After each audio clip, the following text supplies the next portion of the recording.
Депутаттар, анан бул жерде эң негизгиси ата энесин чыдап бүгүнкү күнү мамлекеттик жумушта иштегендер бар да. Мына ушулардын дагы мамлекеттик жумушка албоо. Анан ар бир бул жерде бизде каралып атпайбы? Ата эне өз баласына эч качан арыз жазбайт экен да. Эгерде биз ушул мыйзамды кабыл алып берсек, мекемеге түшкөндө эле арыздын кереги жок. Ошо мекеменин жетекчиси ошо арыз жазат, ошо менен кете берет да. Мамлекеттик жумушта иштеп аткандарды мамлекет жумушка алынбайт. Өз ата энесине бир жакшылык кылбаган адам бул мамлекет үчүн жакшылык кылбайт да. Рахмат, Тазабек Икрамович. Баяндамалар бүттү, урматтуу депутаттар. Комитеттин корутундусуна көңүлүңүздөрдү бурам.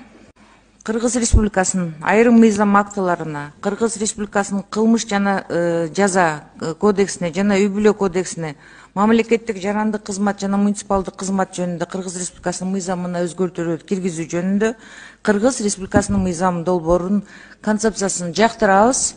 Аны биринчи окууга кабыл алууга Кыргыз Республикасынын Жогорку Кеңешине сунуштайбыз. Ушул корутундунун көчүрмөсүн мыйзам долбоору боюнча жооптуу комитет, социалдык саясат боюнча комитетке жөнөтөбүз. Макул деген депутаттар добуш берип коюңуздар. Макул? Каршы? Жок. Рахмат, урматтуу Отура берсеңиз болот. депутаттар. Рахмат.